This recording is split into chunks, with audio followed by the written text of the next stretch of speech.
शेषादालोकालोकपर्वतात् ये वसन्ति द्विजा देवास्तेभ्यो नित्यं नमाम्यहम्। नमो गोभ्यः श्रीमतीभ्यः सौरभेयीभ्येव च नमो ब्रह्मसुताभ्यश्च पवित्राभ्यो नमो नमः। या विद्या शिवकेशवादिजननी या वै जगन्मोहिनी या पञ्चप्रणवद्विरेफनलिनी या चित्कलामालिनी या ब्रह्मादिपिपीलिकान्ततनुसुप्रोता जगत्साक्षिणी सापायात् परदेवता भगवती श्रीराजराजेश्वरी। कृष्णाय वासुदेवाय हरये परमात्मने प्रणतक्लेशनाशाय गोविन्दाय नमो नमः। रामाय रामभद्राय रामचन्द्राय वेधसे रघुनाथाय नाथाय सीतायाः पतये नमः। श्रीमन्नारायण नारायण नारायण श्रीमन्नारायण भजमन नारायण नारायण नारायण भजमन।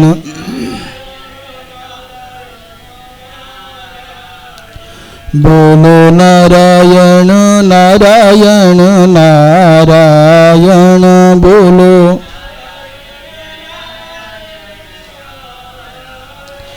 गाओ नारायण नारायण नारायण गाओ।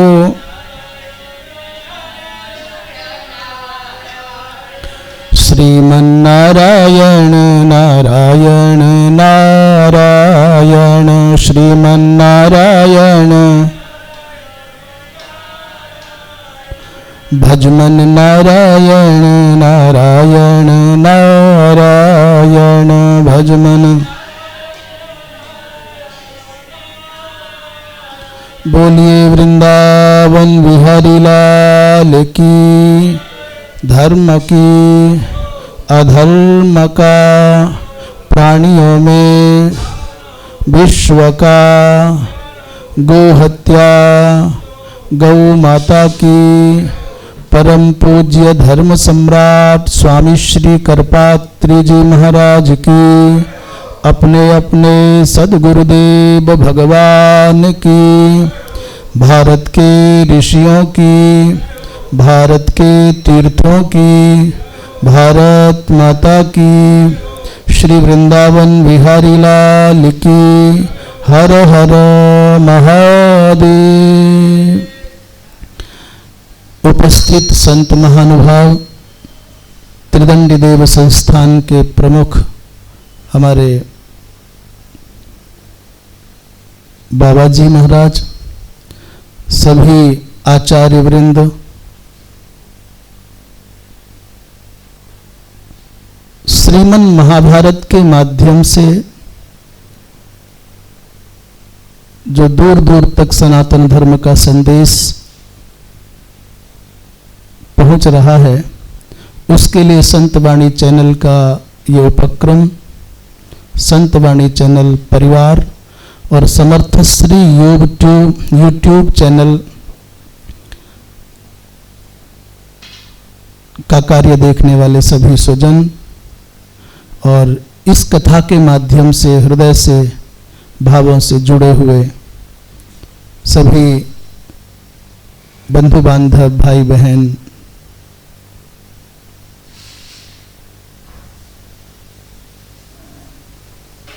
अखिल भारतवर्षीय धर्म संघ एवं स्वामी करपात्री फाउंडेशन के तत्वावधान में समायोजित ये महाभारत का स्वाध्याय सत्र, जिसमें कल प्रसंग चल रहा था भगवान कृष्ण को माता जाम्बवती ने ये आग्रह किया, भगवान जैसे रुक्मिणी को आपने भगवान शिव की आराधना करके पुत्र उपलब्ध कराया है, वैसे ही हमको भी अभिलाषा है। माता जाम्बवती के विषय में कल ये भी संज्ञान में आया कि वो जाम्बवंत जी महाराज की पालित पुत्री हैं, औरस पुत्री नहीं है। पालन जाम्बवंत जी ने किया है, परंतु वो एक गंधर्वराज की कन्या है, ऐसा महाभारत में आपने श्रवण किया। भगवान कृष्ण ने उपमन्यु जी महाराज को आचार्य के रूप में अंगीकार किया, लोक मर्यादा का पालन करते हुए आचार्य सत्ता को प्रतिष्ठा देते हुए भगवान भी आते हैं तो वो भी आचार्य सत्ता का समादर करते हैं। रामचरितमानसकार ने कहा है, गुरु बिन भवनिधि तरही न कोई, जो विरंचि शंकर सम होई।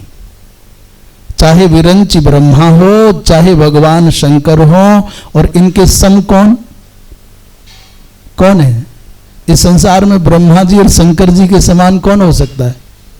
अर्थात भगवान विष्णु भी भूतल पर अवतरित होकर के आवे तो वो भी गुरु सत्ता का समादर करते हैं।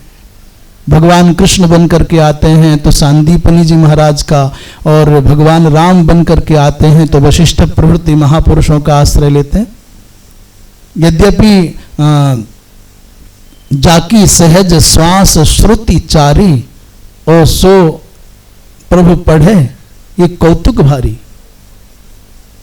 गुरुगृह गए पढ़न रघुराई इत्यादि के वचनों के माध्यम से भगवान कृष्ण का सांदीपनी जी के यहाँ अध्ययन करने जाना, ये अपने आप में कौतुक है।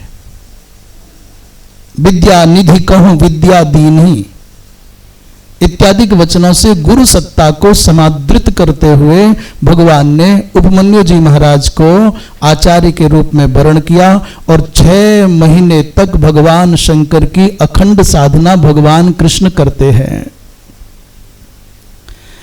यहां लिखा है, उपमन्यु जी ने कहा कि षष्ठे मासी महादेवम दृक्षसे पुरुषोत्तमम। पूज्य स्वामी जी महाराज की।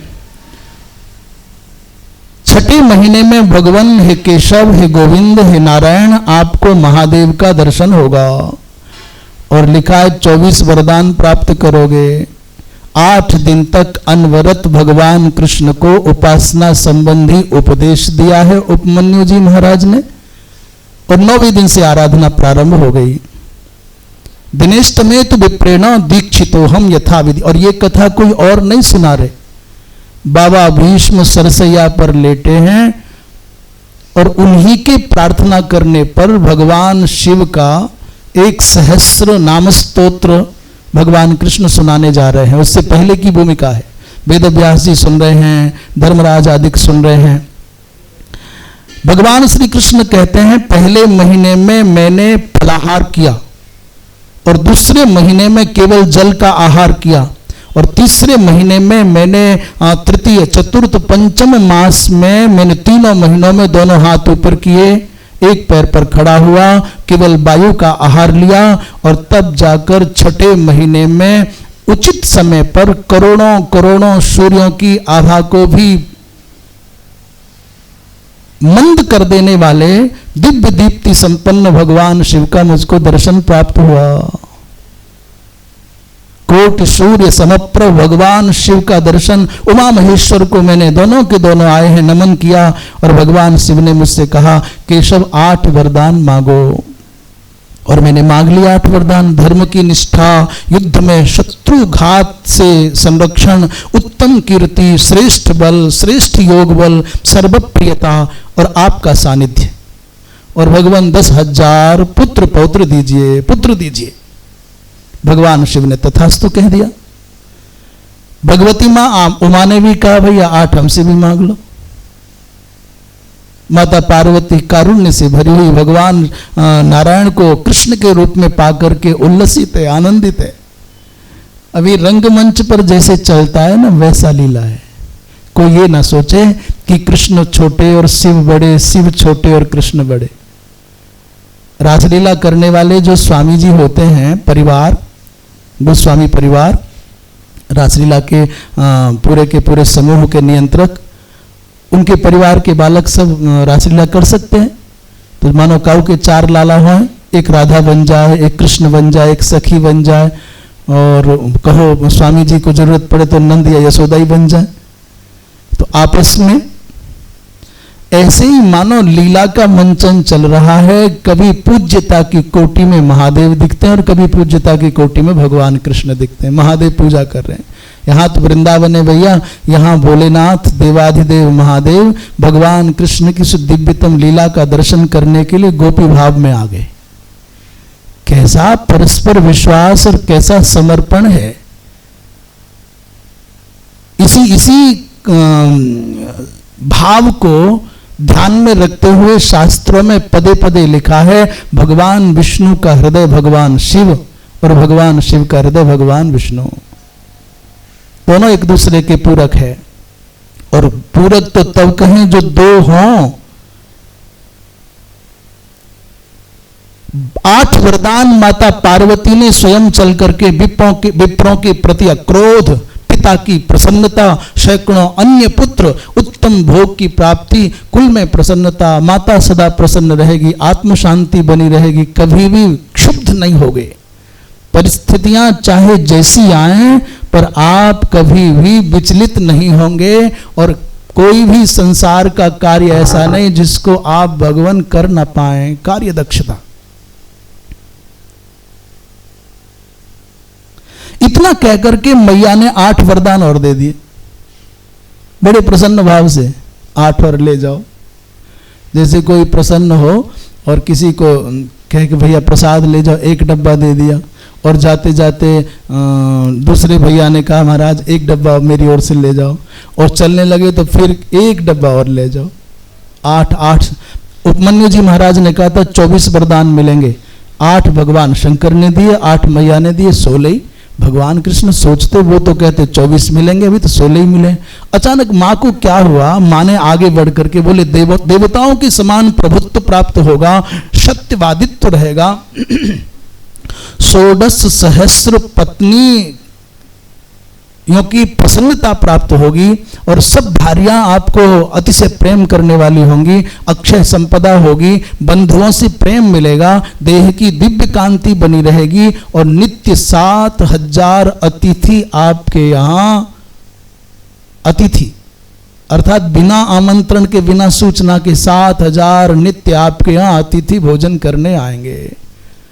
10 दिशाओं से, बिना पूर्व सूचना के, बिना कोई संदेश के। अभी तो महाराज जी गाड़ी लेके आए रहे, हरो परिक्रमा करेंगे और गेट खुलवा दियो रात को।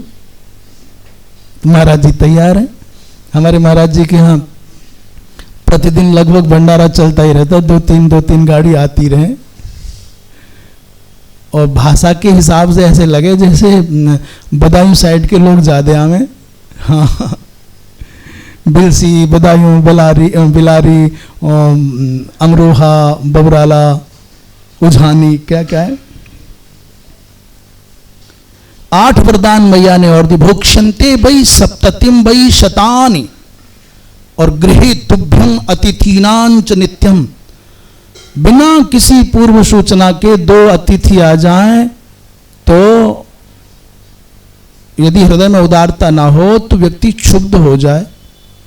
और सोचो 7,000 तो नित्य आवेंगे ही, उससे कम नहीं होंगे, घटे नहीं, बढ़ सकते हैं।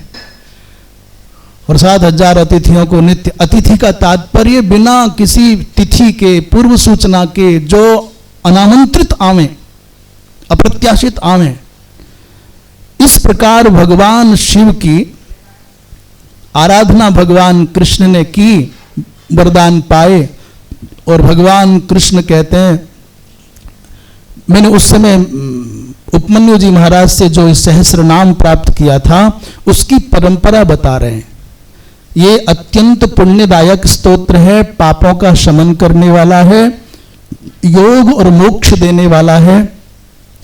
सबसे पहले ब्रह्मा जी ने इस स्तोत्र को इंद्र को प्रदान किया, उनसे मृत्यु को, फिर रुद्र को, फिर तंडी को, फिर शुक्र को, फिर गौतम को, फिर मनु जी महाराज, साध्य देव, यमराज, नचिकेता, मार्कंडे, और महर्षि मार्कंडे से उपमन्यु जी ने कहा यह मुझे मिला था। हमारे सनातन धर्म की परंपरा में कहीं भी ये बात आपको देखने में नहीं आएगी कि ये मेरी बात है, ये मेरा ज्ञान है, ये मेरा अपना। आजकल के चलन में यह अभिमान है कि मैं कहता हूं ये मेरी बात है, परंतु सनातन धर्म की परंपरा में एक भी दिव्यात्मा, महात्मा, ऋषि, महर्षि जब भी कोई प्रसंग आता है उत्तर देते हैं तो यही कहेंगे ये भैया अमुक परंपरा से मुझको मिला। एक बहुत प्यारा सा दोहा है, बड़ा प्रसिद्ध सा, संभवतः तुलसीदास जी महाराज का है। गुरु परंपरा और गुरु की महिमा का सांकेतिक वर्णन करते हुए कह रहे हैं, रवि पंचक जाके नहीं, रवि पंचक जाके नहीं, ताहि चतुर्थी नाही, और तेहि सप्तक घेरे रहे, कबहु तृतीया नाही। भैया इसका मतलब क्या हुआ? रवि पंचक जाके नहीं और ताहि चतुर्थी नाही, और तेहि सप्तक घेरे रहें, और कबहु तृतीया नाही। अब कुछ समझ में नहीं आए। रवि पंचक जाके नहीं का तात्पर्य रविवार से दिन आरंभ करें तो रविवार, सोमवार, मंगलवार, बुधवार, और पांचवा क्या?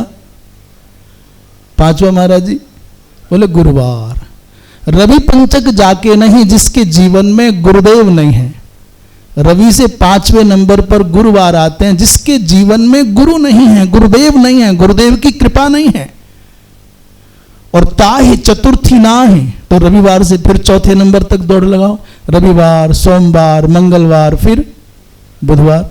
बोले ताहि चतुर्थी ना है माने उसके जीवन में बुद्धि नहीं होगी, बुद्धि माने ज्ञान नहीं होगा और बुद्धि नहीं होगी। जीवन जीने की परिमार्जित बुद्धि तो शास्त्राचार्य के उपदेश से ही प्राप्त हो सकती है।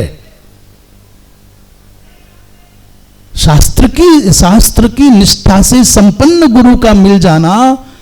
आपके पूज्य गुरुदेव के दर्शन हमने किए हैं बाबा जी, बड़े बड़े सौम्य, बड़े सरल, यज्ञ प्रिय महात्मा, बहुत सरल। और संयोग इसलिए बन गया कि हमारे नरवर में जब हम पढ़ते तो हमारे अग्रज विद्या परिवार के श्री भास्कर जी, वहाँ नरवर में भाई साहब कहने की परंपरा, श्री भास्कर जी, चित्रांगद जी, विदिश जी और रवि जी, ये चारों भाई नरवर में पढ़ते। और इनके पारिवारिक गुरु जी थे पूज्य श्री नारायणाचार्य जी महाराज, बहुत बहुत सौम्य मूर्ति, बहुत सत्यनिष्ठ सरल महात्मा। तो जिसके जीवन में गुरु नहीं उसके जीवन में शास्त्राचार्य के उपदेश से सन्मार्जित मति नहीं होगी, ज्ञान नहीं होगा। और तेहि सप्तक घेरे रहे तो क्या होगा? बोले गुरु नहीं तो बुद्धि नहीं, और बुद्धि नहीं तो तेहि सप्तक घेरे रहे। सप्तक क्या है? रविवार, सोमवार, मंगल, बुध, बृहस्पति, शुक्र, और 7वां कौन? तेहि सप्तक घेरे रहे। उसके जीवन में 7.5 बनी रहेगी, शनिचर चढ़ो ही रहेगा। तेहि सप्तक घेरे रहे और कबहु तृतीया ना है, उसके जीवन में कभी तृतीया नहीं आएगी। तृतीया क्या है? रविवार, सोमवार, और 3रे नंबर पर उसके जीवन में कभी मंगल नहीं होगा।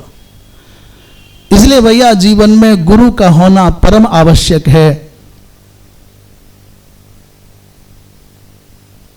इस पवित्र सहस्र नामावली को किस किसने प्राप्त किया? तो कपिल जी भगवान ने एक बार भरी सभा में कहा कि इसी तंडी प्रोक्त सहस्र नाम का, शिव सहस्र नाम का पारायण करके मुझको ज्ञान की प्राप्ति हुई। भरी सभा में कपिल भगवान ऐसा कहे। वाल्मीकि जी महाराज ने भरी सभा में स्वीकार किया कि मुझ में जो कवित्व शक्ति आई है वो इसी सहस्र नाम के पारायण से आई है। परशुराम जी महाराज ने कहा कि जब मैंने पिताजी की आज्ञा से मातृवध कर दिया और माता जीवित भी हो गई, परंतु मन में ग्लानि थी, उस मानसिक ग्लानि का अपनोदन भी हुआ तो इसी शिव सहस्र नाम के पारायण से हुआ। विश्वामित्र जी महाराज ने भरी सभा में सबके सामने कहा, ब्राह्मणोहम, भैया ब्राह्मणोहम भवानीति मया चाराधितो भवः और तत्प्रसादान मया प्राप्तम ब्राह्मण्यम दुर्लभम महत्। इसी शिव सहस्र नाम का पारायण करके मुझको इसी जन्म में ब्राह्मणत्व की प्राप्ति हुई, विश्वामित्र ने कहा। और जैगीषव्य ने, गर्गाचार्य ने, पराशर जी महाराज ने, मांडव्य ने, गालव ने, इन सब महात्माओं ने, ऋषियों ने अपने अपने जीवन में जो वैशिष्ट्य पाया उसका श्रेय भगवान शिव के इसी सहस्र नाम को दिया। उपमन्यु जी महाराज तो ऐसा कहते हैं कि मुझे जीवन में कुछ मिले न मिले, परंतु मैं प्रार्थना करूंगा कि जब जब मुझको संसार में जन्म लेने का अवसर मिले तब तब मैं भगवान शंकर का दास बनकर के यहां अवतरित हूं। यदि नाम जन्म भूयो भवती मदीयैहि पुनर्दोषैहि, इस संसार में यदि मुझको कर्म पास में बंधे रहने के कारण पुनर्जन्म लेना पड़े तो क्या हो? बोले तस्मिस तस्मिस जन्मनि भवे भवेन्मे क्षया भक्ति ही। भगवान शंकर के चरणारविंद में मेरी अक्षय अखंड अनन्या भक्ति रहे। भगवान शिव के अतिरिक्त मुझे कुछ नहीं चाहिए। इसके बाद धर्मराज ने पूछा, भगवान दाम्पत्य को सहधर्म क्यों कहा जाता है? क्या कारण है सहधर्म कहने का? धर्मराज के प्रश्न को सुनकर के, अच्छा कारण क्या है? दोनों में से पहले कोई ना कोई मरता ही है, दोनों साथ तो जाते नहीं, या तो श्रीमती चली जाए या श्रीमान चला जाए, तो सहधर्म कैसे हो गया? और फिर मनुष्य में, पुरुष में और स्त्री में, दोनों में स्वाभाविक बहुत अंतर होता है। स्त्री माता स्वभाव से करुणापूर्ण होती है और वो थोड़ा कठोरता का अभिनय करने वाले होते हैं। प्राय से देखने में आता है कि शारीरिक श्रम अधिक करने में पुरुष सक्षम है, कठोर कर्म करने में, और कलात्मक कर्म करने में मातृ जाति बहुत कुशल है। दूसरी बात महाराज, जितनी चतुराई, जितनी दक्षता, जितनी, अब ये हल्की बात तो क्या कहें, माताओं के बारे में कहा जाता है अवगुण 8 सदा उर रही। मातृ जाति में स्वाभाविक रूप से, नैसर्गिक रूप से 8 अवगुण रहते हैं। साहस, अनृत, चपलता, माया और भय, अविवेक, अशौच, अदाया। अभी हम नहीं कह रहे, सुनते हैं पूज्यपाद ज्योतिष पीठाधीश्वर जगत गुरु शंकराचार्य पूज्य श्री पुण्य श्लोक पूज्य श्री ब्रह्मानंद सरस्वती जी महाराज ने कलकत्ता की किसी सभा में ये चौपाई बोल दी। उस समय कलकत्ता बड़े प्रभाव में था, वहां कोई नारीवादी संगठन था। उसने अगले दिन काले झंडे दिखा दिए महाराज जी को और कहा हम विचार करेंगे, हम बात करेंगे, हम विरोध करेंगे। कैसे कहा कि 8 अवगुण रहते हैं। बहुत पुण्य से, माने ऐसे अद्भुत योगी महापुरुष थे पूज्य श्री ब्रह्मानंद सरस्वती जी महाराज। बहुत अधिक बोलने और व्यवहार करने वाले महापुरुष नहीं थे, बहुत शांत, बहुत शीतल। हमने तो सुना है कि 8-8 घंटे का पद्मासन सिद्ध था उनको, और उनके कंठ में पड़ी हुई माला के पुष्प कभी मुरझाते नहीं थे। सोचो, धर्म सम्राट स्वामी श्री करपात्री जी महाराज जैसे शिष्य जिनको प्राप्त हुए, पूज्य श्री ज्ञान मूर्ति अखंडानंद जी महाराज जिनको शिष्य के रूप में प्राप्त हुए, पूज्य श्री जगतगुरु शंकराचार्य, पूज्य श्री स्वरूपानंद जी महाराज जिनको शिष्य के रूप में प्राप्त हुए, महर्षि महेश योगी जैसे विश्वव्यापी व्यक्तित्व के धनी शिष्य जिनको प्राप्त हुए, और ज्योतिर्मठ की एक परंपरा जिसमें वर्तमान में श्री वासुदेवानंद सरस्वती जी हैं, इनके पूर्वाचार्य श्री विश्वदेवानंद सरस्वती जी महाराज, उनके पूर्वाचार्य श्री शांतानंद सरस्वती जी महाराज प्रभृति महापुरुष जिनके शिष्य हुए, बड़े विद्वान थे श्री परमानंद जी महाराज। एक नाम हो तो बताएं, कितने कितने दिव्याति दिव्य महापुरुष बिना पूर्व जन्म के पुण्य के किसी पिता को सतपुत्र की प्राप्ति नहीं होती।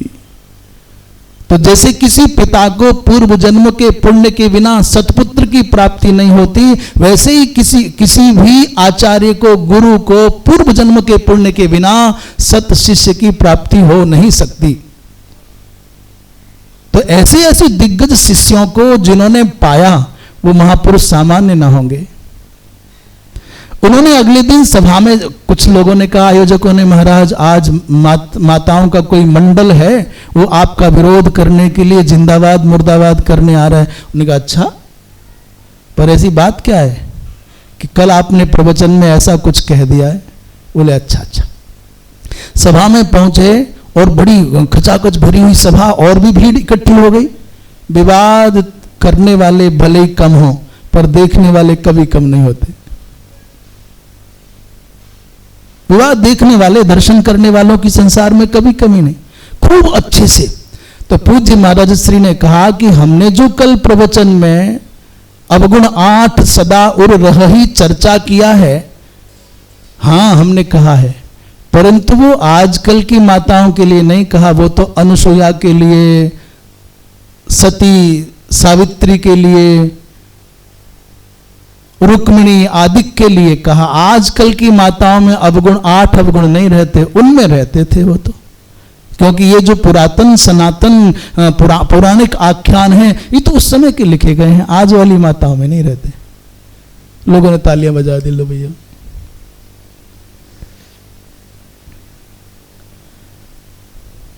भगवान इन माताओं में कुछ भिन्नतया चातुर्य रहता है, तो सहधर्म कैसे माना जाए? तो भीष्म बाबा कहते हैं कि इतिहास सुनो। अष्टावक्र जी महाराज के मन में विवाह करने की भावना आ गई, और उन्होंने वदान्य की पुत्री सुप्रभा, जैसा कि नाम है वैसे ही उनके गुण, सुप्रभा के साथ में विवाह करने का प्रस्ताव रखा।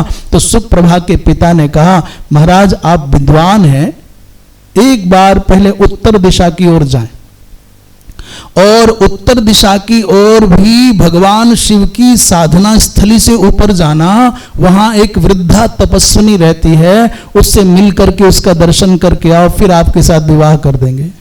अष्टावक्र जी महाराज चले, यहां से गंधर्व सिद्ध चारण इत्यादि से सेवित उत्तर दिशा की ओर पहुंचे। कुबेर जी ने अष्टावक्र जी महाराज का अभिनंदन किया। 1 वर्ष कुबेर के यहां पर अष्टावक्र जी महाराज रहे। अभी मैया के यहां नहीं पहुंच पाए। आसनम स्वम ददौ चैव पाद्यम अर्घ्यम तथैव च। कुबेर जी महाराज ने स्वयं उनका स्वागत किया, अपने हाथों से आसन आदि दिया, और 1 दिव्य वर्ष तक वहां आनंद पूर्वक रहकर आगे बढ़े। मंदाकिनी के तट पर विविध महात्माओं की साधना पद्धतियों का अवलोकन करते हुए एक बड़े दिव्य भव्य आश्रम में पहुंचे, जहां नवयुवतियां सेविका की भूमिका में एक वृद्धा की सेवा कर रही हैं। रात्रि को जब सब अपने अपने विश्राम स्थान पर चली गई, अष्टावक्र जी महाराज ब्रह्म चिंतन में निरत थे, तो वो माता, जो वृद्धा माता थी, वो समीप आई और उन्होंने विवाह का प्रस्ताव किया अष्टावक्र जी महाराज से। तो इन्होंने कहा, देवी मेरा तो ऐसा कोई विचार नहीं है। ऋषि ने कहा कि आप अकेली रहती हैं, अकेला रहना तो उचित नहीं है।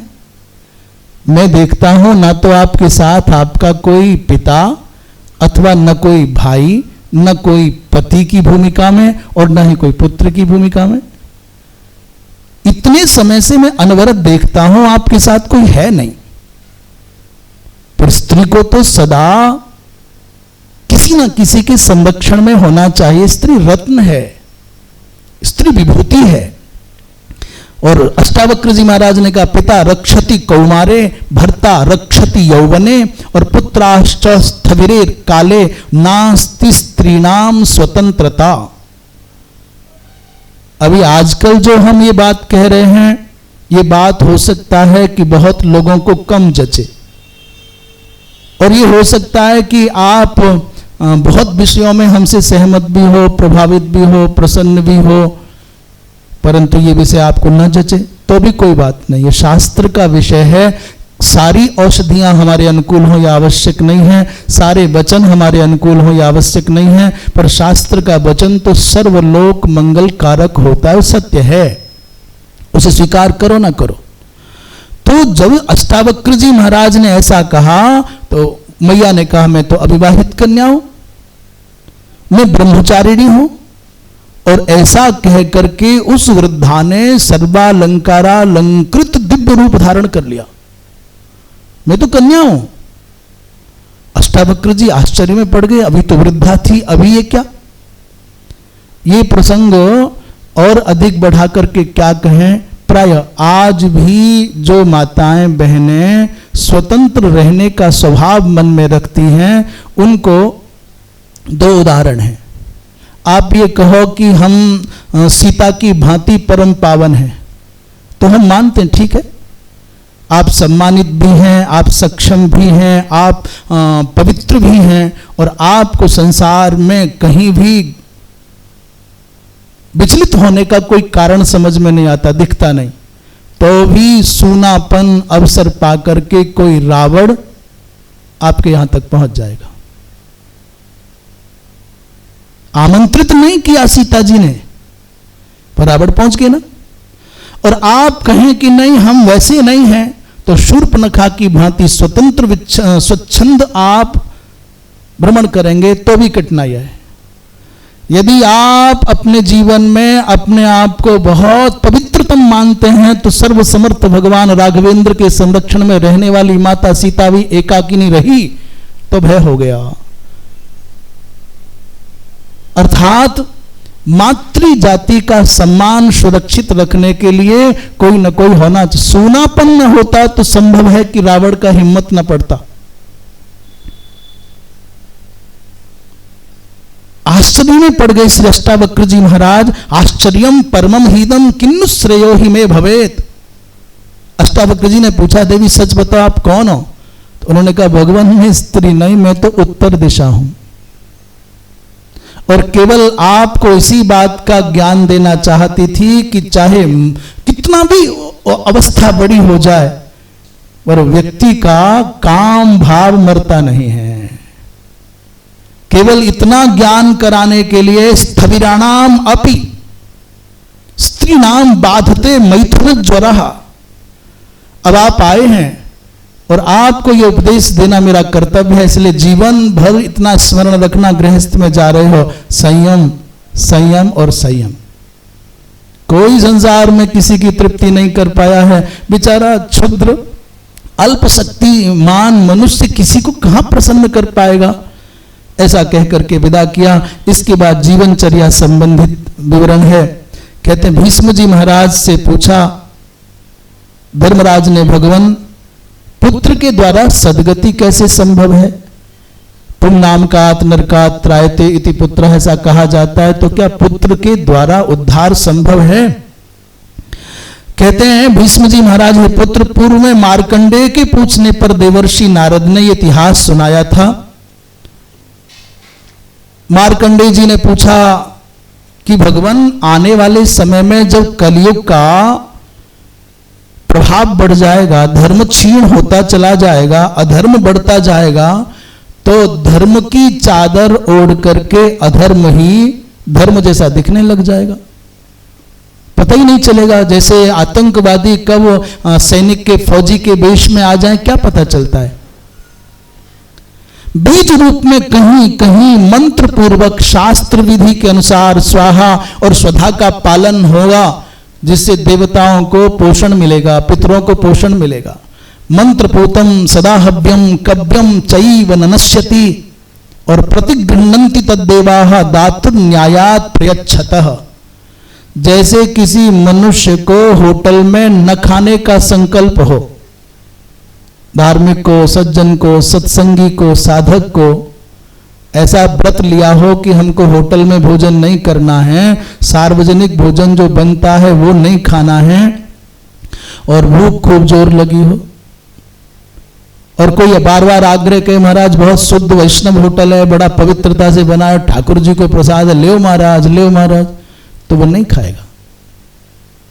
वो भैया हमको बनाने वाले का पता नहीं है और पदार्थ का पता नहीं है, हम अज्ञात भोजन नहीं करेंगे।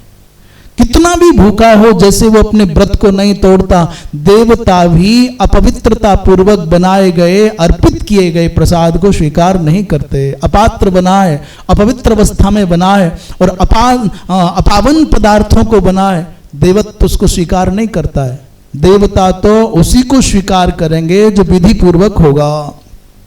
प्रश्न किया भगवान, मंत्र विधि रहित जो दान दिया जाता है उसका परिणाम भी कुछ होता होगा? बोले हाँ होता है। यदि ब्राह्मण मंत्र विधि से रहित होकर के अविधि पूर्वक दान करता है तो वो फल देवताओं को नहीं, वो असुरों को जाता है। और यदि क्षत्रिय इसी प्रकार विधि रहित होकर के दान करता है तो राक्षसों को जाता है, और वैश्य यदि ऐसा करता है तो वैश्य प्रेतों को जाता है, और शूद्र वर्ण के भाई विधि रहित होकर के दान आदि करते हैं तो वो भूत प्रेतों को जाता है। इसलिए आजकल कौन बढ़ रहे हैं? बोले भूत प्रेत बढ़ रहे हैं। आजकल कौन बढ़ रहे हैं? बोले राक्षस बढ़ रहे हैं, असुर बढ़ रहे हैं। असुरों, जब महाराजा बलि सुतल लोग जाने लगे, उन्होंने पूछा भगवान मैं सुतल तो चला जाऊं पर मेरी जीविका कैसे चलेगी, खर्चा कैसे चलेगा? भगवान नारायण ने, भगवान वामन ने उस समय कहा बलि चिंता ना कर, जो भी व्यक्ति विधि के विरुद्ध यज्ञ करेंगे, पुण्य करेंगे, दान करेंगे, धर्म करेंगे, उसका फल स्वर्ग नहीं जाएगा, उसका फल नीचे तेरे पास जाएगा। विधि विरुद्ध कर्म किए जाएंगे, उनका फल देवत्व को प्राप्त नहीं होगा, दिव्यता नहीं आएगी, सात्विकता नहीं आएगी, सकारात्मकता नहीं आएगी, उसका परिणाम नीचे अर्थात बलि के पास जाएगा। इसलिए आसुर भाव बढ़ता है, पैशाच भाव बढ़ता है, राक्षसी भाव बढ़ता है। इसलिए व्यक्ति को सावधान होकर के दान धर्म करना चाहिए। एक बड़ा विचित्र प्रश्न है आज की परिस्थितियों में, कहें कि ना कहें, प्रायः 10 वर्ष के बाद में अथवा 12 वर्ष के बाद में मातृ जाति में रजोदर्शन हो जाता है। शास्त्र तो कन्यादान की बात करते हैं, और शास्त्रों ने यह कहा कि रजोदर्शन से पूर्व कन्यादान हो जाए। होते भी थे पहले, पर आजकल नहीं हो सकता क्योंकि संविधान का बंधन है। लोकतांत्रिक शासन पद्धति के अनुसार, मानित संविधान के अनुसार आप 18 वर्ष से पहले विवाह नहीं कर सकते। तो फिर कन्यात्व कैसे अक्षुण्ण रहे? पहले के लोग क्या अनुचित करते थे? बोले अनुचित नहीं, 10 अथवा 12 वर्ष से पहले ही आपस में उचित कन्या और वर का विवाह संपन्न करके पुराने लोग 7 वर्ष का, 8 वर्ष का, 10 वर्ष का क्या दुरागमन करते थे। गौना बोलते थे, यहाँ गौना के हैं ब्रजभाषा में। दुरागमन माने अविवाह संपन्न हो गया, अब लाली तब भेजी जाएगी जब 7 वर्ष पूरे हो जाएंगे, 8 वर्ष पूरे हो जाएंगे। अब बताओ 10 वर्ष की अवस्था में विवाह हुआ और 8 वर्ष के बाद भेजा गया तो 18 की हो गई। शिक्षा, दीक्षा, संस्कार ये तो साथ में चलता ही था, पर एक बड़ी बात मेरी समझ में जो आती है, ये मानसिक रूप से आ जाती थी, हम किसी के हो गए हैं, अब स्वच्छंद नहीं है। तो दोनों पक्षों में ये वृत्ति आ जाती थी कि इस लाली का विवाह हो गया, ये निर्धारित हो गया, अभी स्वतंत्र नहीं है। और ऐसे ही कन्या के मन में ये भाव हो जाता था, अब मैं स्वतंत्र नहीं, किसी की भार्या हूं। और ये अनुशासन, मानसिक अनुशासन पवित्रता को अक्षुण्ण बनाए रखने का भी एक कारण होता था। आजकल तो फिर भगवान ही जानते हैं क्या है। वृंदावन बिहारी लाल की। शास्त्र कहते हैं कि यदि आप रजो दर्शन के बाद में कन्या है तो भाई को और पिता को उसको दोष लगते हैं। महाराज दंड कमंडलधारी ब्राह्मण को, ब्रह्मचारी को दान करना चाहिए कि अथवा गृहस्थ सदाचारी ब्राह्मण को दान करना चाहिए? ये प्रश्न किया, उत्तर देते हैं सत्पात्र रूपी विरक्त हो अथवा गृहस्थ ब्राह्मण हो, दोनों को दान करने का बराबर अधिकार है, अर्थात देना ही चाहिए। देयम आहुर महाराजो उभा वेतौ तपस्विनौ। यदि दोनों तपस्वी हैं, पहली प्राथमिकता गृहस्थी ब्राह्मण को ही देना चाहिए। मैंने ब्रह्मचारी को और सन्यासी को तो जीविका के लिए भोजन वस्त्र आदि की बात है, दान आदिक लेने का नहीं। पर दान आदिक देना हो तो पहली प्राथमिकता में सदाचार संपन्न गृहस्थी ब्राह्मण को ही दान करना चाहिए, चाहे गौदान का प्रकरण हो और चाहे संकल्पित अन्य पदार्थों के दान का प्रकरण हो। और फिर यदि सत्पात्र मिल जाए तो ब्रह्मचारी को भी देना चाहिए। देयम आहुर महाराजो उभौ एतौ तपस्विनौ। दोनों तपस्वी हैं, दोनों अग्नि रूप हैं। जैसे अग्नि में डाला गया पदार्थ नष्ट नहीं होता, अपितु वो रूपांतरित होकर के पुण्य संपन्न करता और अपूर्व बन करके हमारे जीवन में आता है। ऐसे ही जो ब्रह्मचारी हो चाहे गृहस्थ हो देना चाहिए। अगला प्रश्न किया, बाबा यज्ञादि में यह विप्र की परीक्षा करें कि ना करें?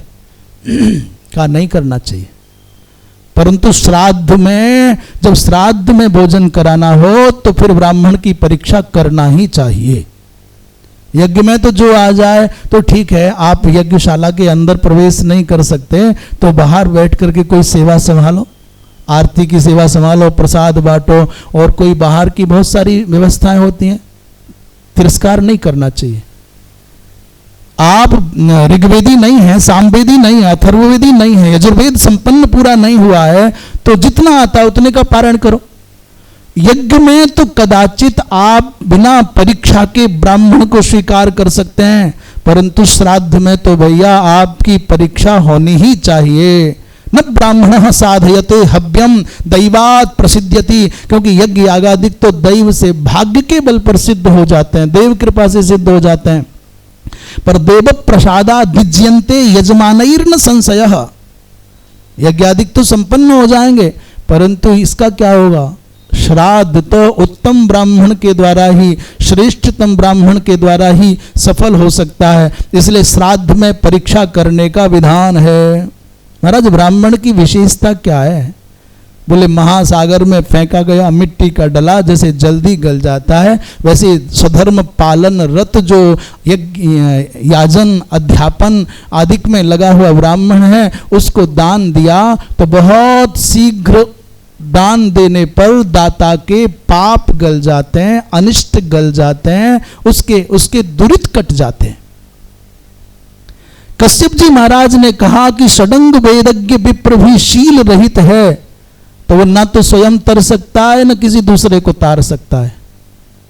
आप जितनी प्रशंसा कर रहे हो ब्राह्मण, याद रखना आचारहीनम न पुनंति वेदाह, ये कश्यप जी महाराज कहते हैं। षडंग वेदज्ञ ब्राह्मण यदि शील रहित है तो न तो स्वयं तर सकता है न दूसरों को तार सकता है। अग्नि ने कहा ज्ञान मान मत विप्र जो अन्यों को पराजित करता है वो नासवान लोक पाता है, अर्थात अपने ज्ञान के अभिमान में किसी को शास्त्रार्थ के बहाने से पराजित करने के चक्कर में नहीं पड़ना चाहिए।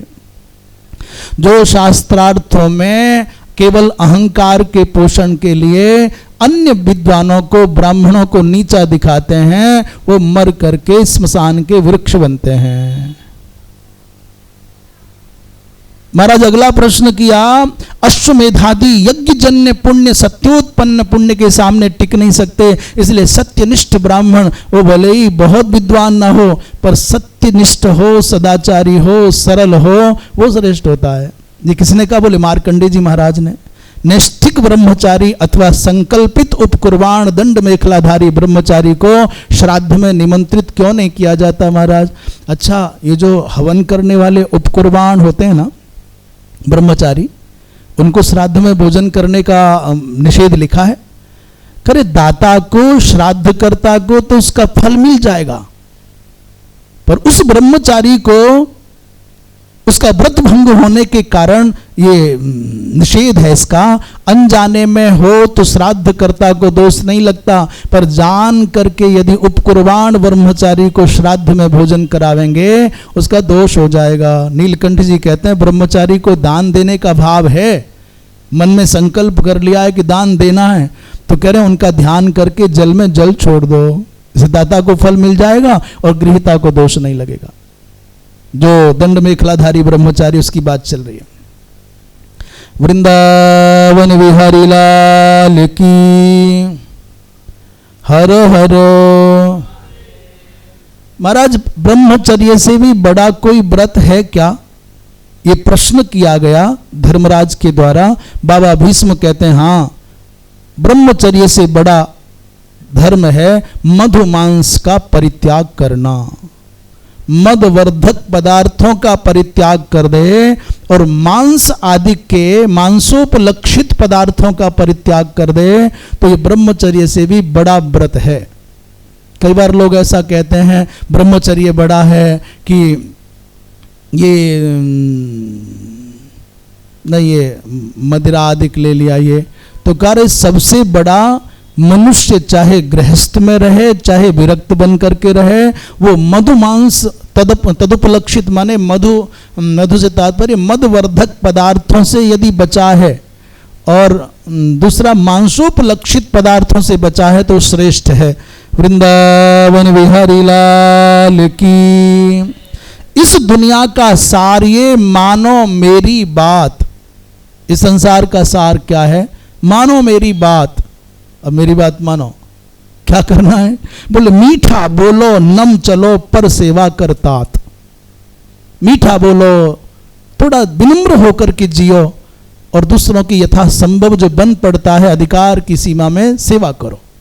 परम श्रद्धेय भूमानंद तीर्थ जी महाराज हरिद्वार में जिनका भूमा निकेतन है, वर्तमान में जहां श्रद्धेय श्री अच्युतानंद तीर्थ जी महाराज पीठाधिपति के रूप में हैं, पूज्य महाराज श्री जी का ये दोहा था,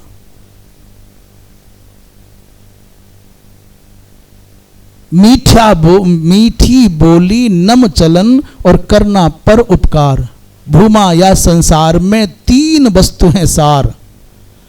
भूमा या संसार में तीन बात हैं सार, मीठी बोली नम चलन और करना पर उपकार। लगता है ये जो दोहा लिखा गया है उन्हीं की कॉपी करके लिखा गया होगा। वृंदावन बिहारी लाल की। जो व्यक्ति राजा पर, गौ पर, ब्राह्मण पर प्रहार करता है उसको भ्रूण हत्या के समान पाप लगता है।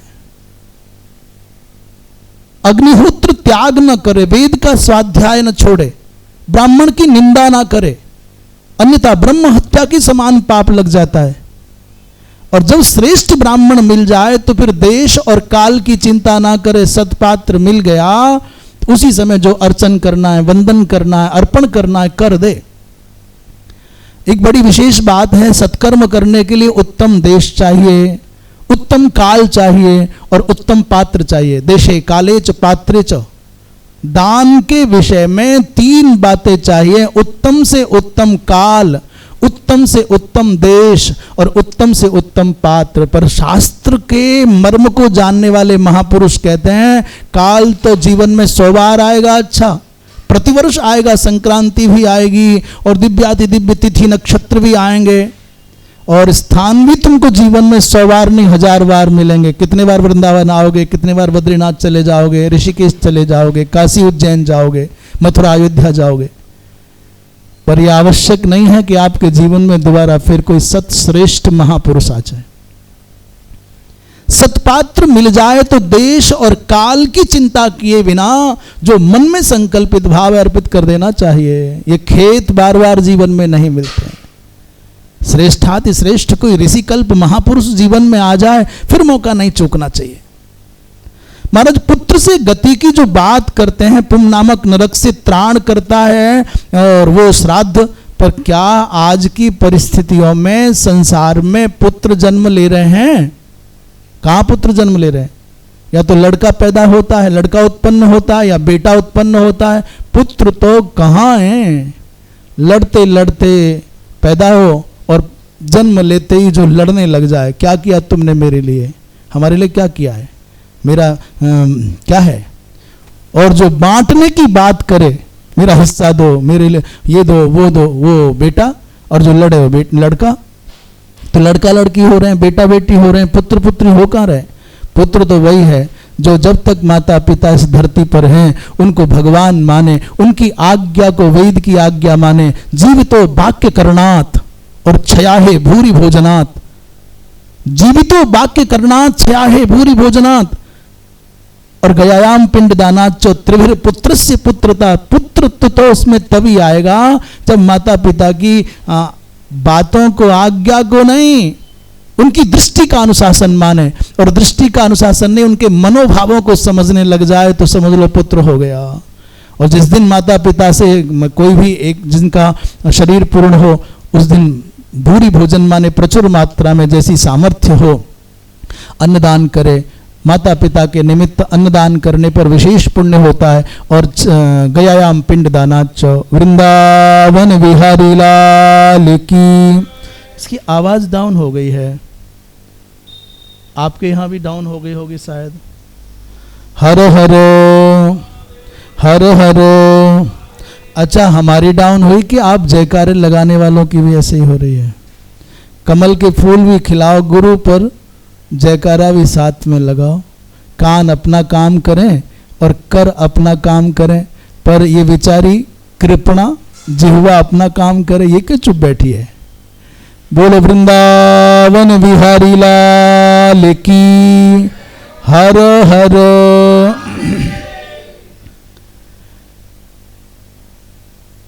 मनुष्यों को देवताओं का कार्य पूर्वाह्न में करना चाहिए। देव पूजा को प्राथमिकता दे, पूर्वाह्न में हो जाए। और अपराह्न में पैतृक कर्म करना चाहिए। दिवसस्य अष्टमे भागे मंदी भूते दिवाकरे, अर्थात दिनमान को अलग करो, रात्रिमान को अलग करो। 24 घंटे में से अर्थात 60 घटी में से रात्रिमान घटा दीजिए, जो बचेगा वो दिनमान हो जाएगा। उस दिनमान में 15 का भाग करो तो एक जो भाग आएगा वो एक मुहूर्त बन जाएगा। उस मुहूर्त के आपने 15 में उसका भाग कर दो तो 8वां भाग जो बनेगा लगभग ये बनता है 12 बजे के उत्तरार्ध का थोड़ा सा। प्रायः जो समय अभिजित मुहूर्त का बनता है वही समय कुतुब काल का बनता है। मंदी भूते जनार्दने, उस समय पर पितरों का श्राद्ध करना चाहिए। और मनुष्याणांत मध्याह्ने प्रदद्यात उपपत्तिभिः कालहीनंतु यद्दानं तम भागम रक्षसाम विदुः। जो समय को गमा करके, समय को निकाल करके, अर्थात असमय पर संध्या वंदन आदि किया जाता है, दान आदि किया जाता है, श्राद्ध आदि किया जाता है, उसका फल सही जगह पर नहीं पहुंच पाता, वो राक्षस उसको ग्रहण कर लेते हैं। महाराज, ये त्याज्य अन्न क्या होता है, ये नहीं खाना चाहिए। बोलो, जिसमें नाखून गिर गया हो, जिसमें बाल निकल आया हो, वो त्याज्य अन्न होता है। जो अन्न पकाया और उसको कोई लांघ गया हो अथवा किसी ने चाट करके देख लिया हो, हमारे प्राय से देखने में आता है ना आजकल पवित्रता के मापदंड कुछ शिथिल हो गए। आजकल महाराज जी पवित्रता के मापदंड कुछ कमजोर हो गए। घरों में मैया आए और ये भंडार बनाने वाले जो भैया हैं, ये बनाते बनाते एक आध जगह तो मैंने खुद ही देखा, वो चमचा से निकाला, चम्मच में लिया, हाँ बहुत अच्छा है, और ना हाथ धोए ना कुछ किया, हो गया स्वाहा। मैंने पूछा भाई ये क्यों करते हैं? बोले महाराज किसी को खिलाने से पहले चेक कर लेते हैं नमक मिर्च ठीक है कि नहीं है। पर ये तो सब झूठा हो गया, ये तो अशुद्ध हो गया। आप कर रहे हो अच्छे के लिए, पर तो बुरा हो गया तो पुण्य की जगह पर कुछ और हो गया। ऐसा नहीं करना चाहिए महाराज। जो अन्न चख लिया जाता है उसको देवता कैसे स्वीकार करेंगे? चाट करके चख लिया, उसको कोई लांघ गया और कई बार स्वयं नमक जानने के लिए खुद खा के देख लिया चटकारे लेकर के, और कलह पूर्वक झगड़ा करते करते जो भोजन पकाया जाता है, मैया का दिन नाराज है, भैया थे, श्रीमान जी थे घरों में, मैया बेचारी असंतुष्ट है, परेशान है, तो बुदबुदाती जा रही है, जब से आ घर में आई हूं मेरी तो जिंदगी बर्बाद है गई, ये चूल्हे चौका में ही मर गई,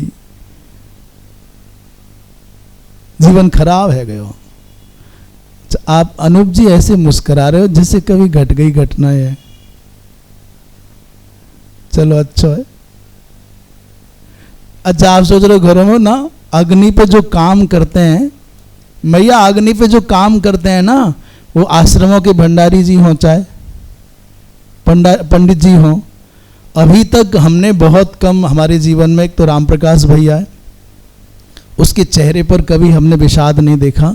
एक सत्यनारायण बाबा हैं जो थोड़े जिद्दी जरूर हैं परंतु बहुत उमंग, बहुत उत्साही, कभी विषाद नहीं, कभी थकान नहीं, कभी निराशा नहीं और कभी ना नहीं। अन्यथा अग्नि पर काम करने वाले तो खुद ही अग्नि रूप हो जाते हैं। 4 लोग बढ़ जाएं तो आफत बढ़ जाती है। जो कलह करते हुए भोजन बनाया जाता है और जो रजस्वला के द्वारा भोजन बनाया जाता है, अथवा रजस्वला के स्पर्श जिसको हो गया है, अथवा रजस्वला की दृष्टि भी पड़ गई है, वो भोजन त्याज्य हो जाता है।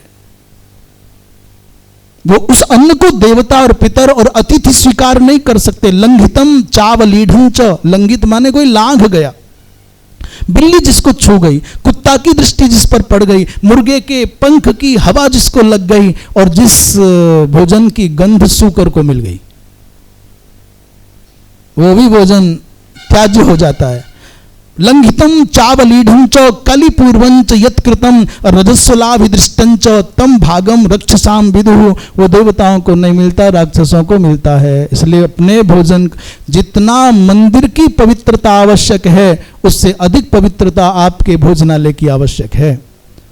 देवालय और भोजनालय दोनों पवित्रता के मापदंड पर खड़े होंगे तो सनातन बचेगा। और आप सोचो कि झूठे हाथों से, झूठे मुंह से, झूठे बिना नहाए गंदे कपड़े पहने रसोई में आप जाओगे तो फिर अन्नपूर्णा नहीं रहेगी वहां तो भिन्नपूर्णा रहेगी। अन्न कुत्ते के द्वारा स्पर्श हो गया हो, दिख गया हो, कुत्ते ने छू दिया हो, भैया सचैल स्नान के बिना आपने बनाया तो फिर भोजन बेकार हो जाएगा। जो कुत्ते को गोद में लेकर के बैठ के खा रहे हैं, खिला रहे हैं, कृपया उनके लिए ये प्रवचन नहीं है।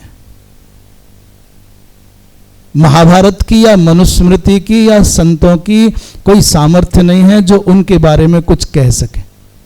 ये तो उनके लिए जो सनातन को मानते हैं। महाराज परामृष्टम सुना चाहिए, बाल, कीड़ा, थूक, नख, छींक, स्वान दृष्ट, मुर्गे के पंख की हवा से अशुद्ध ये भोजन, केस कीटाव पतितम छुतम स्वभिरवेक्षितम, छींक आ गई भोजन बनाते बनाते, अक्षी उसमें चला गया ना सब, किसी ने अपना लिया पसीना, दर्द मार दिया, अभी नाक साफ कर ली और ये फिर लग गए आटा लगाने, पसीना पहुंचा और आटा लगा रहे हैं। तो मैंने पानी की आवश्यकता नहीं, ठाकुर जी निकाल लो यहीं से, नमक डालने की जरूरत ना पड़ेगी। ये नहीं होना चाहिए, अशुद्ध हो जाएगा।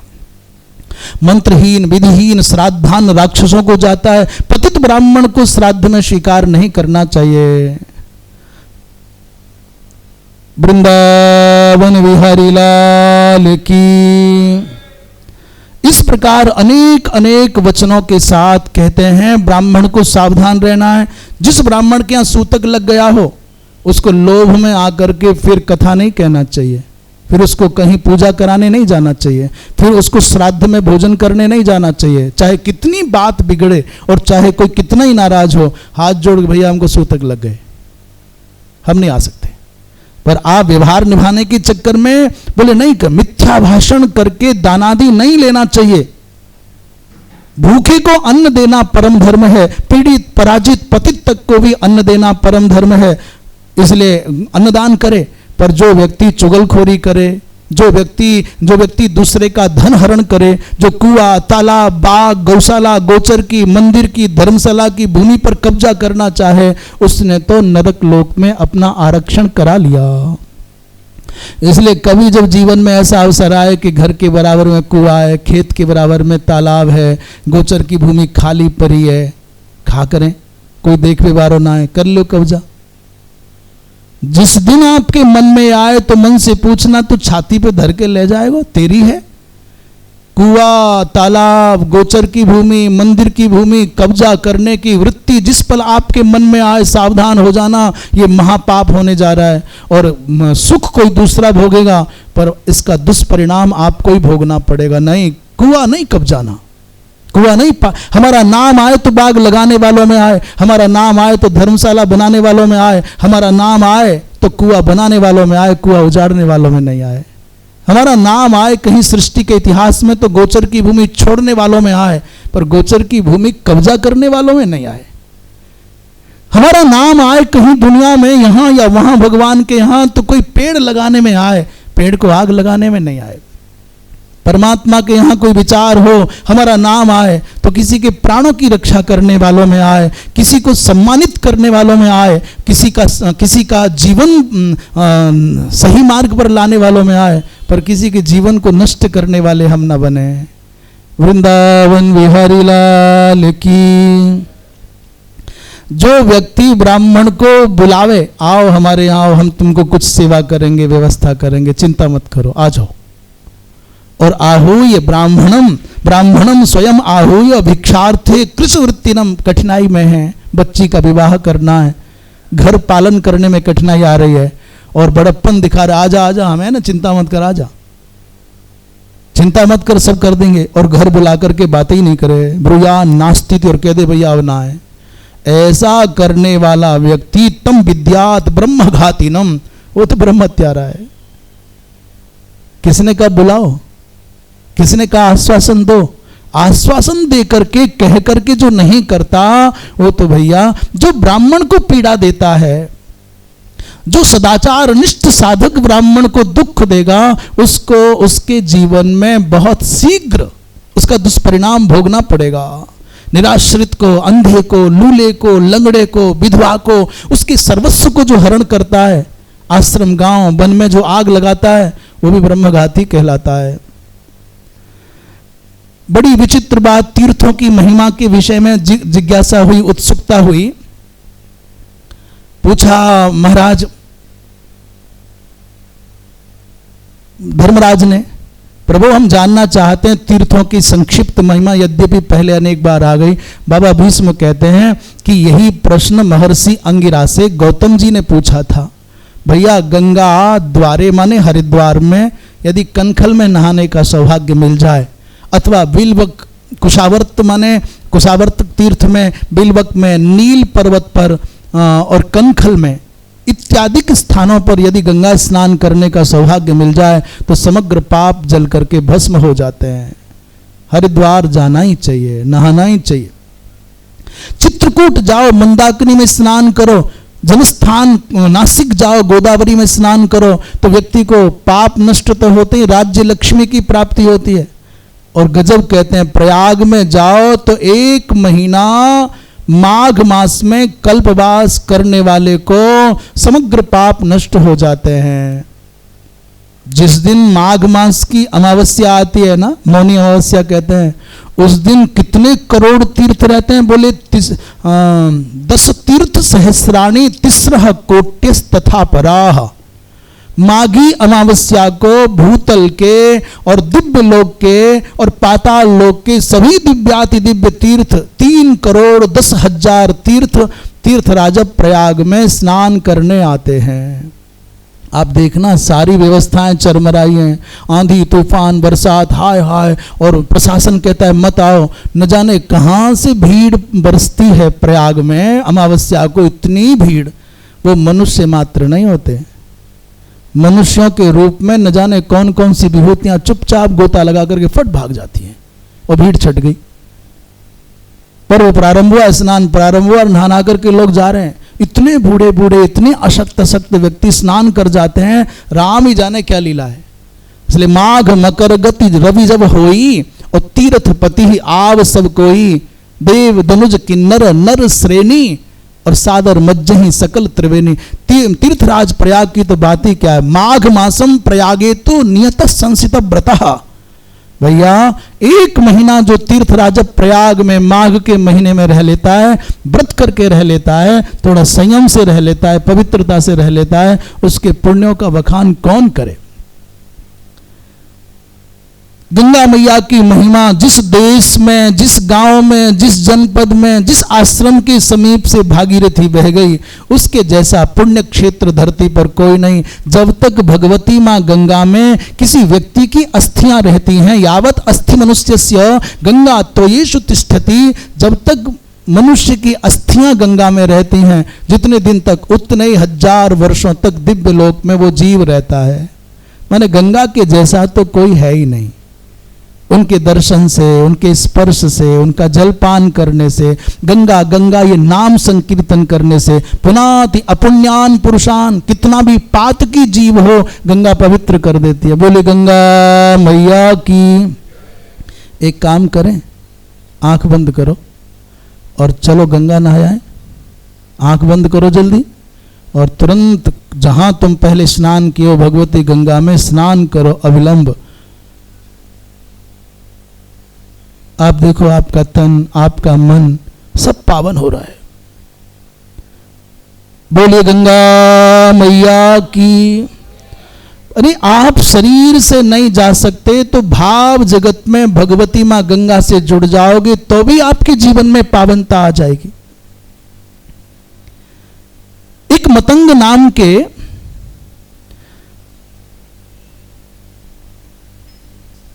व्यक्ति की चर्चा है। भीष्म कहते हैं, धर्मराज ने पूछा भगवान क्षत्रिय वैश्य शूद्र इसी जन्म में कोई ब्राह्मणत्व पाना चाहे तो क्या संभव है? कहते भाई नहीं, ऐसा तो संभव नहीं है। एक मतंग नाम के,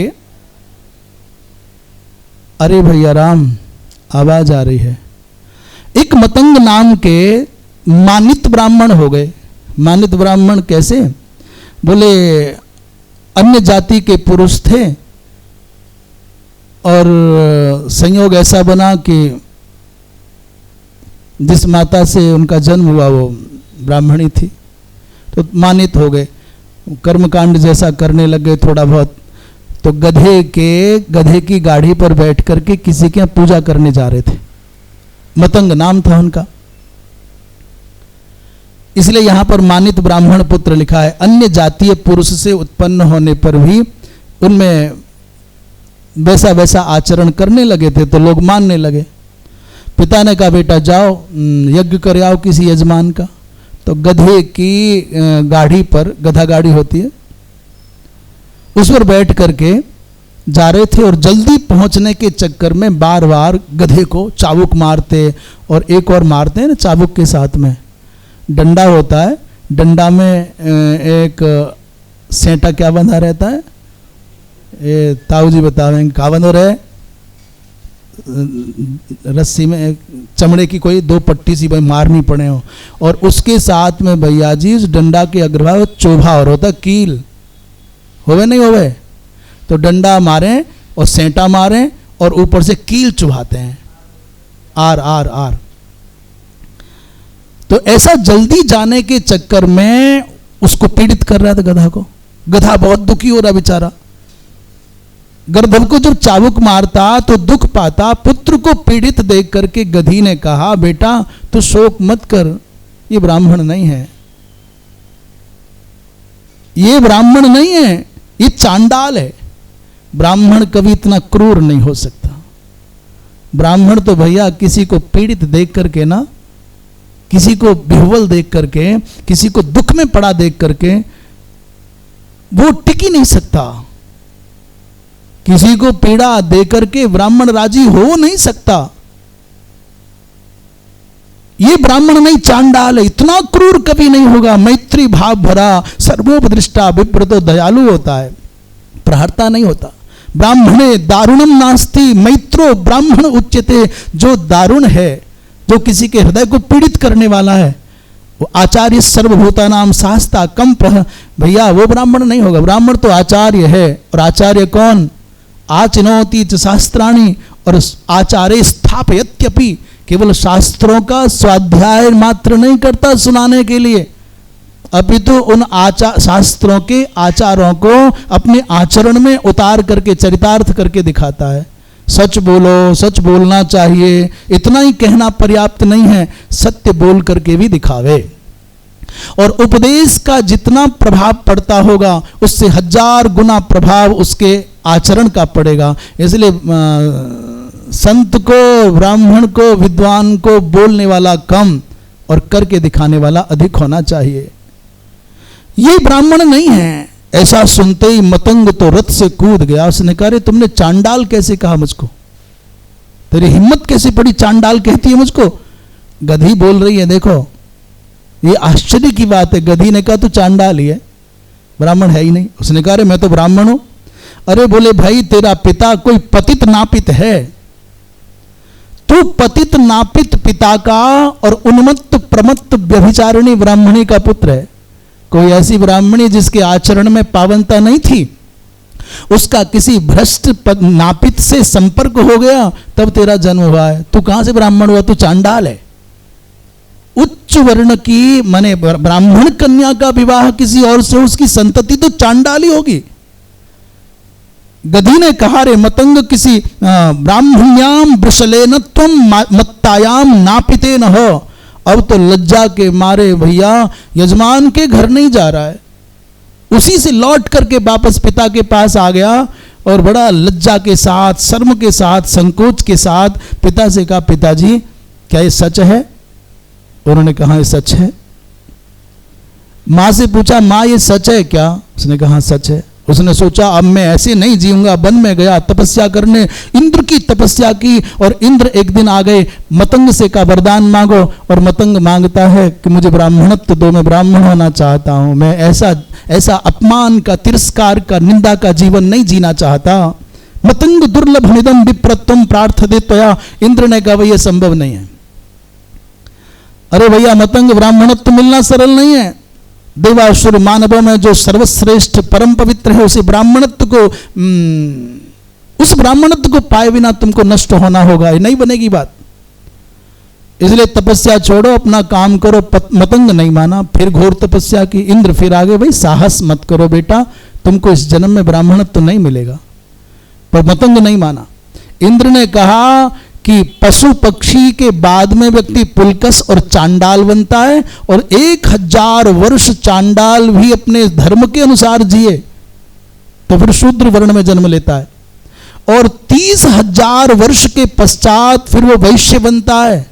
30 गुना समय लगता है, और उससे 60 गुना समय लगता है तो क्षत्रिय बनता है, उससे भी 60 गुना समय लगता है तब वो ब्राह्मण बनता है, और उसके बाद कहते हैं कि 300 वर्ष लगते हैं तब उसको गायत्री जप करने वाले किसी ब्राह्मण के घर जन्म मिलता है, श्रेष्ठ परिवार में जन्म मिलता है, और उसमें भी फिर 400 वर्ष लगते हैं तो श्रोत्रिय कुल, किसी दिव्याति दिव्य श्रोत्रिय ब्रह्मनिष्ठ पिता के यहां जन्म लेता है। इतना आसान नहीं है ब्राह्मण होना। इसलिए मतंग मान जा, वृणीस्व कामम अन्यम तुम ब्राह्मण्यम सुदुर्लभम, तो कुछ और मांग। 1000 वर्ष तक मतंग ने एक पैर पर खड़े रह करके तप किया पर बात ना बनी। 100 वर्ष अंगूठे के बल पर खड़ा रहा पर बात न बनी। अंत में हार गया। दुष्प्रापम खलु विप्रत्वम प्राप्तम दुरनुपालनम अधुराबाप मवाप्ति तन्नानुतिष्ठन्ति मानवाः। उस अंत में मतंग ने कहा अपने जीवन की अंतिम संध्या में, कितना कठिन है ब्राह्मणत्व को पाना, कितने कितने जन्मों के पुण्य के फलस्वरूप परमात्मा ब्राह्मण बनाता है, और कितने अभागे ब्राह्मण हैं जो अपने जीवन को नारकीय आचरणों में गंवा देते हैं। अरे ब्राह्मण से शरीरम क्षुद्र कामाय नेष्यते, ब्राह्मण का जीवन क्षुद्र काम के लिए नहीं, ईंट पत्थर इकट्ठा करने के लिए नहीं है। ये जीवन केवल संसार का सुख भोगने के लिए नहीं है। क्यों है फिर? बोले कृच्छ्राय तप से और प्रेत्यानंत सुखाय च, ये तपस्या करने के लिए है, अनंत सुख ब्रह्म सौख्य को पाने के लिए है। वृंदावन बिहारी लाल की। महाराज आप कहते हो कि विश्वामित्र को ब्राह्मणत्व मिला ना, और बीत हव्य नाम के एक क्षत्रिय को भी ब्राह्मणत्व मिला कि नहीं? भीष्म ने कहा मिला, पर उसमें कारण है। विश्वामित्र जी को जो ब्राह्मणत्व मिला उसकी कथा आप जानते हो, वो यज्ञीय संतति है, वो मानवीय सृष्टि नहीं। विश्वामित्र स्त्री पुरुष के सम्मिलन से विश्वामित्र का जन्म नहीं हुआ, वो चरु के द्वारा हुआ है। दूसरा बीत हव्य की बात है, मनु जी महाराज के सरियाती के हुए है जिनका नाम बीत हव्य भी है। नारायण राम बीत हव्य नाम है। उनके 100 पुत्रों ने हरियस्सु नाम के एक राजा को मारा, उसके पुत्र सुदेव को हराया, और उन दिनों काशी में दिवोदास नाम के राजा राज्य करते थे। इस बीत होत्र के 100 पुत्र बड़े बलवान थे, उन्होंने दिवोदास को भी रपटा लिया। 1000 दिन युद्ध चला, हार करके दिवोदास भागे अपने गुरुजी के पास, भरद्वाज के पास। तो पुरोहित भरद्वाज की कृपा से दिवोदास को प्रतर्दन नाम का एक पुत्र प्राप्त हुआ। प्रतर्दन माने जो दूसरों को त्रस्त कर दे। उस प्रतर्दन ने युद्ध में है कुमारों को मारा, और उनको मार करके बीत हव्य को मारने के लिए भागे। तो बूढ़े है बंसी बीत हव्य अपने गुरु भृगुजी महाराज के आश्रम में पहुंच गए, डर के मारे, महाराज बचाओ, ये युद्ध तो ऐसा उन्मादी है, आज तुम्हारा दाव लग रहा है, कल को किसी और का लगेगा, आज ये मरा कल वो मरेगा, ये तो बस ऐसा ही होना है। अंत में प्रतर्दन ने कहा गुरुदेव यहाँ मेरा शत्रु जिसने मेरे वंश के सज्जन महापुरुषों को मारा है उसको मैं मारने आया हूँ। तो भृगुजी महाराज ने कहा लाला यहाँ तो कोई क्षत्रिय है नहीं, वैश्य है नहीं, शूद्र है नहीं, सब ब्राह्मण है। हमारे आश्रम में कोई ब्राह्मण के अतिरिक्त नहीं है। जबकि बीत हव्य वहीं बैठे। प्रतर्दन ने तुरंत भृगुजी महाराज के चरणों में दंडवत प्रणाम कर लिया और साथ में बीत हव्य को भी प्रणाम कर लिया, तो सब ब्राह्मण हो गए। धर्मराज ने कहा महाराज ये कैसे हो गया? जब वो थाई क्षत्रिय सर्वे ही में द्विजातयः प्रतर्दन संतुष्ट होकर के लौट गए। बोले कहते हैं भृगोर वचन सामर्थ्यात भृगोर वचन मात्रेण सच ब्रह्मर्षितांगतः। आज कोई ये कह दे कि साहब मैंने इसको ब्राह्मण कह दिया तो मानो ये आज नहीं चलेगा। भृगुजी महाराज के वचन के कारण उस व्यक्तित्व में ब्राह्मणत्व आया, ऐसा कह रहे हैं। वृंदावन बिहारी लाल की। एक दिन नारद जी महाराज आंख बंद किए एकांत में बैठे और बार बार इधर प्रणाम करते, इधर प्रणाम करते, इधर प्रणाम करते, झुके जा रहे। आंख बंद किए हैं और बड़े शांत भाव से बैठे हैं और बार बार सर झुका करके प्रणाम कर रहे हैं। भगवान कृष्ण ने पूछा देवर से आप किसको नमस्कार करते हो? इसकी आवाज फिर कम हुई है, कुछ बात क्या है, आवाज कम हुई है। किसको नमस्कार करते हैं? तो भावुक होकर के नारद जी बोले माधव जिनके बल पर सदाचार टिका है, जिनके बल पर, जिनकी तपस्या पर इस सनातन धर्म टिका है, जो त्याग तप विद्या और विनय की मूर्तियां हैं, वेदादि शास्त्रों की परंपरा के जो संरक्षक हैं, अग्निहोत्री स्वाध्यायशील संयमी उन विप्रों को, तत्पद ब्राह्मणों को नमन कर रहा हूं। तपोधनान वेद विदो नित्यम वेद परायणान महारहान वृष्णि शार्दूल सदा संपूजयाम्य हम, उनको प्रणाम करता हूं। दुर्गाण्यति तरंति ते, जो ब्राह्मणों को प्रणाम करते हैं, जो संकट में पड़ करके विशुद्धतम ब्राह्मणों को भोजन करा देते हैं, उनके सारे संकट अपने आप कट जाते हैं। भैया किसी भी परिस्थिति में, बाबा भीष्म कहते हैं धर्मराज किसी भी परिस्थिति में ब्राह्मण की निंदा नहीं करना, उनका तिरस्कार नहीं करना, उनका अपमान नहीं करना। मुट्ठी में वायु पकड़ना और हाथ में चंद्र को छू लेना, पृथ्वी को उठाना जैसे असंभव है, उसी प्रकार सृष्टि में ब्राह्मण को पराजित करना असंभव है। सावधान रहना। कहां तक कहें राजन, ध्यान रखना, जिसकी ओर से खिन्न होकर के कोई तपस्वी ब्राह्मण मुंह फेर ले, आंखें घुमा ले, आपसे प्रसन्न होकर के आपको अपने हृदय में उतार ले और आपसे खिन्न होकर के आपको अपने हृदय से निकाल दे, आंखों में उतर जाना और आंखों से उतर जाना, बस मैं और से का है अंतर। आंखों में उतर गए और आंखों से उतर गए, दृष्टि में उतर गए, दृष्टि से उतर गए, तो फिर तुम्हारे लिए संसार में कुछ बचा नहीं। बड़े बड़े सम्राट म्लेच्छ हो गए, ब्राह्मण खाता नहीं, ब्राह्मण खेत है, बोगे तो अनंत गुना पाओगे। बड़े बड़े क्या लिखा है, शक, यवन, काम्बोज, आज जो म्लेच्छ के रूप में दिख रहे हैं, इन पर ब्राह्मणों की कृपा नहीं रही। और एक बात बताऊं, पूज्यपाद धर्म सम्राट स्वामी करपात्री जी महाराज कहते हैं कि जो लोग कहते हैं वर्णाश्रम धर्म हिंदुत्व का विघातक है, जहां से वर्णाश्रम धर्म के संस्कार मिटे, सबसे पहले बंगाल का हिस्सा कटा, बांग्लादेश बना। जम्मू कश्मीर से वर्णाश्रम धर्म के संस्कार मिटे तो बचाना भारी है। जहां जहां से वर्णाश्रम धर्म के संस्कार में, तुम्हारे पास बचता क्या है? यदि ऋषि परंपरा का गोत्र तुम रक्षित न कर पाए तो तुम्हारे पास है क्या, थाती क्या है? ये गोत्र विभाजक नहीं, ये गोत्र विभेदक नहीं, ऋषि परंपरा का स्मरण हमको सनातन सिद्ध करता है। अरे भैया, हमारी ये जो अनेक रूपता दिखती है, विविधता हमारे सनातन का सौंदर्य है, ये दुर्बलता नहीं है। कोटि कोटि वर्षों से चली आ रही सनातन परंपरा, भरद्वाज की संतानें हैं, वशिष्ठ की संतानें हैं, भृगु की संतानें हैं, ये हमको सनातन सिद्ध करती हैं। वृंदावन बिहारी लाल की। 20 में बाबा कहते हैं, एक प्रश्न किया है भगवान, गृहस्थ को पाप विनाश के लिए क्या करना चाहिए? केनश्चित कर्मणा पापम व्यपोहति नरो गृही, क्या करे? बोले भैया एक ही उपाय है, जैसे कीर्ति चाहिए, भूति ऐश्वर्य चाहिए, उभय लोक गति चाहिए, उसको ब्राह्मणों के चरणों की पूजा करनी चाहिए। इच्छन कीर्तिंच भूतिंच लोकांश्च मधुसूदन। क्या चाहिए? बोले कीर्ति चाहिए। वृंदावन में भी कई उदाहरण हैं, ब्राह्मणों के चरणों को धोने वाले असंख्य असंख्य जनों के द्वारा सम्मानित हो रहे हैं, आज भी उदाहरण है।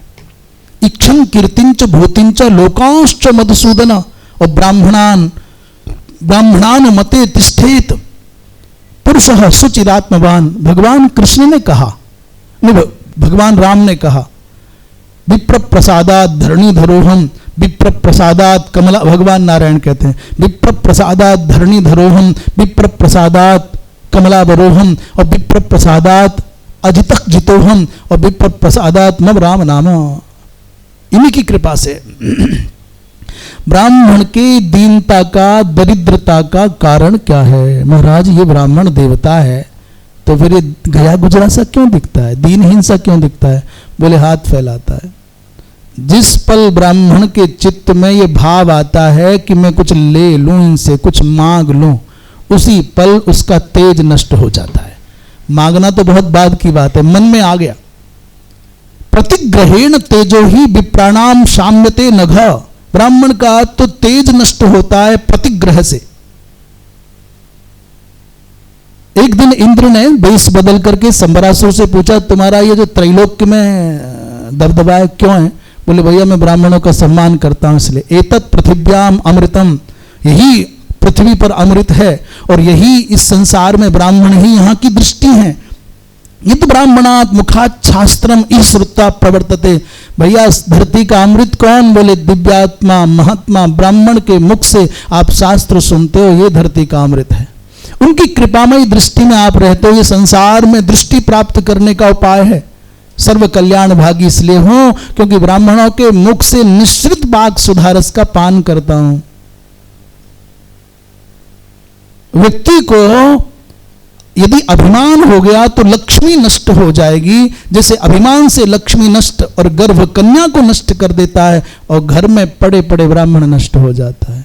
घर में ना रहे, साधन करे, भजन करे, दान की पात्रता। भैया सेवकों को वेतन नहीं दिया, परिवार के लोगों को आप भोजन नहीं दे पा रहे और दान करने का नाटक करते हो तो नहीं चलेगा, ये दोष है। पात्र कौन है? जो अक्रोधी है, सत्यवक्ता है, अहिंसक है, संयमी है, ऐसे निर्लोभी ब्राह्मण ही सत्पात्र हैं। पंचचूड़ा और नारद जी महाराज के मध्य में संवाद हुआ है। एक दिन नारद जी ने पूछा पंचचूड़ा नाम की अप्सरा से, स्त्रियों के स्वभाव की चर्चा करो, देवी बताओ। उन्होंने कहा महाराज मैं स्वयं स्त्री हूं, मुझसे क्यों बुराई कराते हो?